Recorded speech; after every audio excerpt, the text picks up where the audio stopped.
Earlier this week, the Pentagon proclaimed the last U.S. combat forces had left Iraq.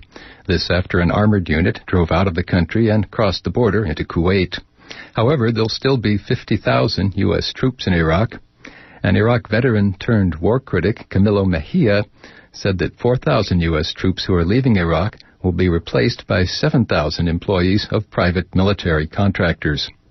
Other observers say the U.S. has long outsourced the Iraq occupation to troops from some of the world's poor nations, such as Uganda, Angola, India, and Bangladesh, and that many of the mercenaries due to replace other U.S. troops will also come from those countries, especially from Uganda. KPFA's Ann Garrison has the story. The New York City-based Black Star News publishes many critics of U.S. foreign policy in Africa, and Black Star's Ugandan-American editor, Milton Alamadi, is among the most outspoken critics of U.S. use of Ugandan mercenaries elsewhere in Africa and in Iraq.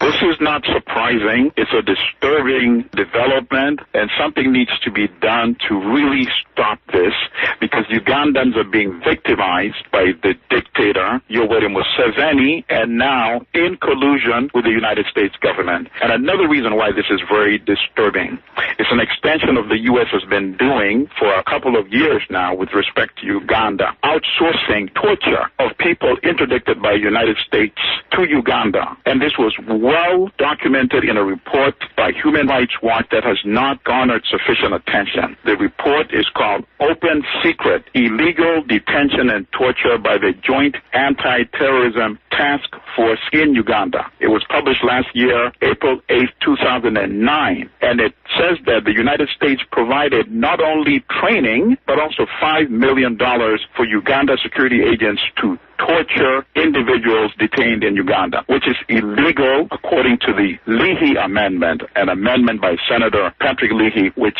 prohibits U.S. cooperation or funding or training for any government that is torturing its individuals or committing human rights abuse. It needs to be investigated by the Senate and by Congress. Black Star News contributor Michael Kirkpatrick has traveled in northern Uganda, the war-torn home of the indigenous Acholi people, and written about Blackwater, Dreshek, and KBR's recruitment in refugee camps, otherwise known as internally displaced persons or IDP camps, which he first observed in 2007. Back in 2007, I traveled to northern Uganda at the invitation of some Acholi friends of mine. This was an opportunity for me to see how that part of the country was rebuilding after 20-year rebel insurgency. While I was there, I met a young woman who was there from the British High Commission, and she was studying a local language in the city of Gulu, which is the largest city in northern Uganda. And she was there to learn this obscure tribal African language because she needed to train translators in Iraq. Well, I thought it was odd that the Acholi language was being spoken in Iraq. Well, here what I learned was that there were young Acholi men being recruited by military contractors to go to Iraq. And they obviously needed translators because these young men did not speak English. So they needed translators in Iraq to be able to instruct and direct these military contractor employees. I've come to learn even since then that the recruitment of Ugandans is a very common practice by these military contractors. There's a lot of things going on in East Africa that require the U.S. presence there. And currently right now, there are recruiting stations in the capital city of Kampala, and there are regularly long lines of Ugandans waiting to get jobs. For Ugandans, this isn't an act of fighting Al-Qaeda. This isn't an act of justice or spreading democracy in the Middle East. For them, it is purely an economic issue.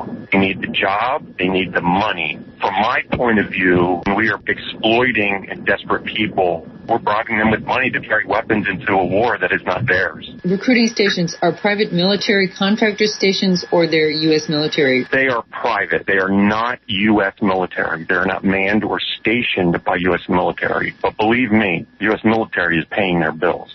Kirkpatrick also says that private for-profit companies do not have to report casualties or open their accounting books to anyone.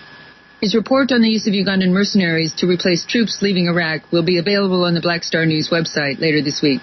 For Pacifica, KPFA Radio, I'm Ann Garrison.